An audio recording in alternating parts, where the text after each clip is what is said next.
देखी एक जने एगो सुनार के पास से नथिया गड़ा के अपना बीवी के देले बड़े औरत के वो सुनारा रोज रोज टोकता। औरत परेशान होकर अपना मर्द से कहत रही, क्या कहत रही, यही भाव बा गीत के माध्यम से।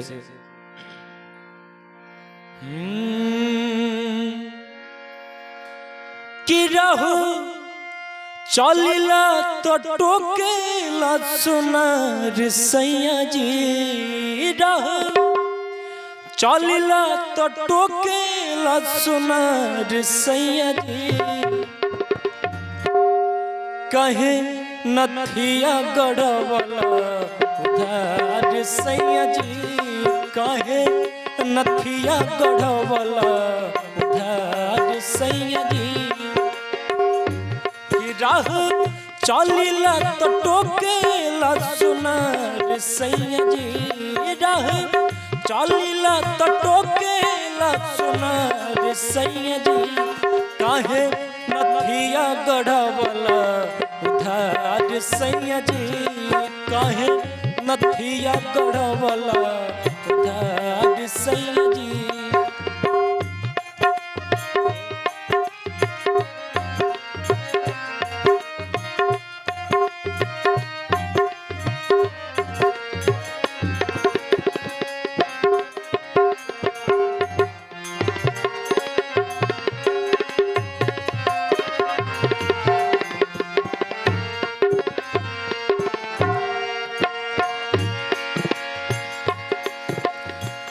जब गली धक जात तड़ी तब तब सुनर टोना मारता टोकता का कहता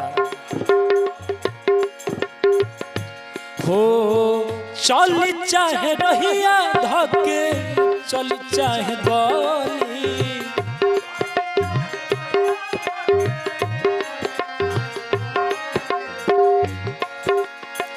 कहेला कि हेने अब गली,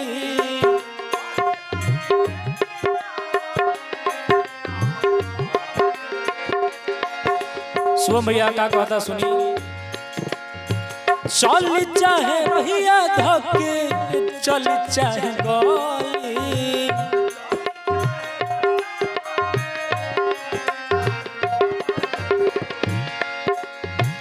कहेला कि हेने अब कहली,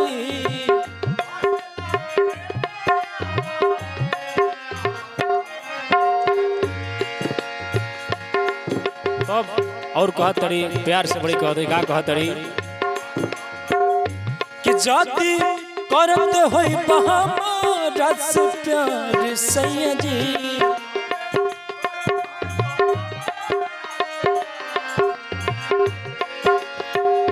कि जाति करत होई हमारा से प्यार सैया जी, जाके अभियो सैया जी, जाके अभियोल दौआ उधार सैया जी।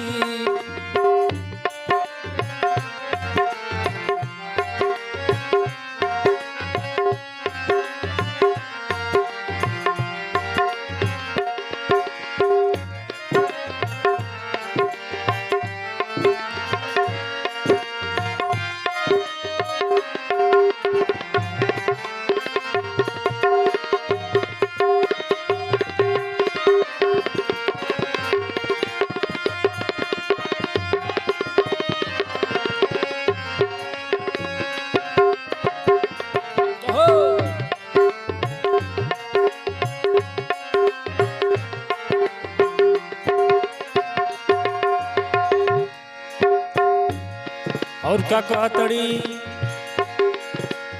लइका फैका होई है तो तू चलिह बाहरा,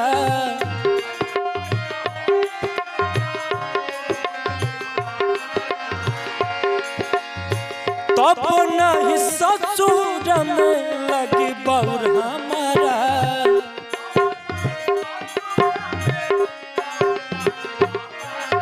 जय हो। लइका फैका होई है तो तू जइह बाहरा,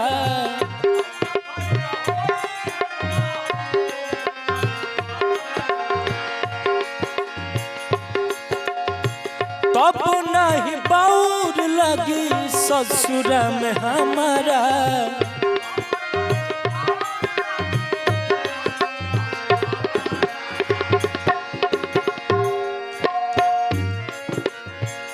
कि जाति करत होई हमारा से प्यार सैया जी, जाति करत होई हमारा से प्यार सैया जी, जाके अभियोल दे दे उधार सैया जी, जाके अभियोल दे दे उधार सैया जी।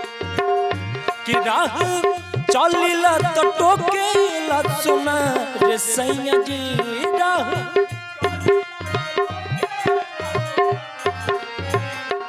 राह चलिला तो टोकेला सुना रे सैया जी।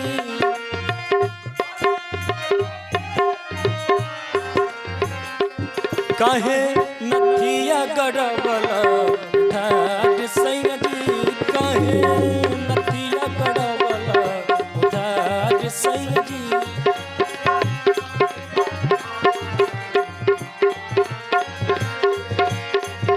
कि राह चलिला तो टोकेला सुना रे सैया जी, राह चलिला तो टोकेला सुना रे सैया जी। नथिया गड़बला उधार सैया जी, कहे नथिया गड़बला उधार सैया जी, कहे नथिया गड़बला उधार सैया जी, कहे नथिया गड़बला